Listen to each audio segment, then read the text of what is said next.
Aujourd'hui, on est le 1er décembre et ça veut dire que c'est le premier jour de notre challenge crochet pendant un mois sous forme de calendrier de l'Avent. Pour cette première vidéo, je vous propose d'en apprendre un peu plus sur les différents fils qui existent, les différentes laines et aussi sur les crochets. On va prendre celle-ci.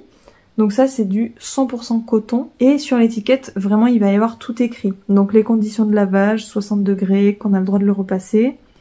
Et ensuite vous voyez il y a toujours un petit dessin de crochet et ici en fait ça veut dire que c'est le crochet qui est le mieux adapté à ce fil. Donc là vous avez écrit 2,5, 3. Donc si vous prenez du 2,5 ça va être assez serré, si vous prenez du 3 ça va être un petit peu plus lâche. Ce qu'on peut voir aussi c'est qu'il y a écrit le grammage, donc là 50 grammes.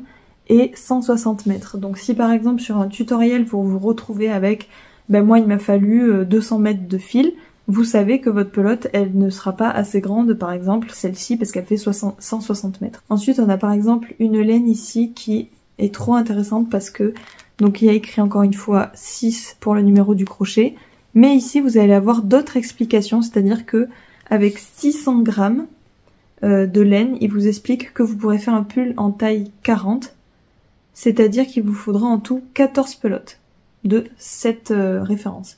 Donc là c'est super intéressant quand il y a des petits schémas comme ça parce que je trouve que c'est très facile à comprendre et ça nous donne une idée de combien de fils on aura besoin.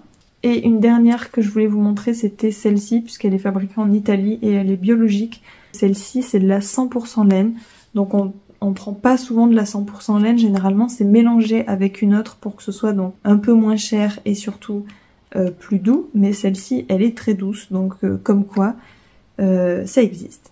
Pour les crochets, on en a de toutes les tailles, de toutes les couleurs, ça va généralement du 3 mm à 10 mm à peu près, il y a plus petit et plus grand, mais en gros pour vous montrer, ça c'est du 10 et ça c'est du 3,5. Donc la taille du crochet elle est toujours écrite sur le crochet. Pour tenir le crochet, il y a vraiment plein d'écoles, il y en a qui le tiennent vraiment comme un stylo. Il me semble que c'est la technique la plus utilisée. Moi, c'est vrai que je le tiens vraiment comme ça.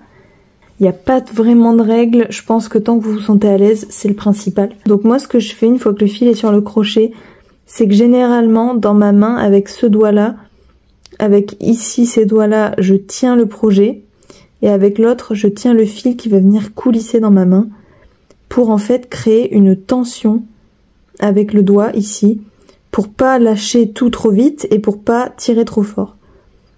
Et je tiens avec ça et je fais comme ça. Mais il y a des gens qui vont préférer le tenir comme un stylo, ce qui marche aussi très très bien. Voilà.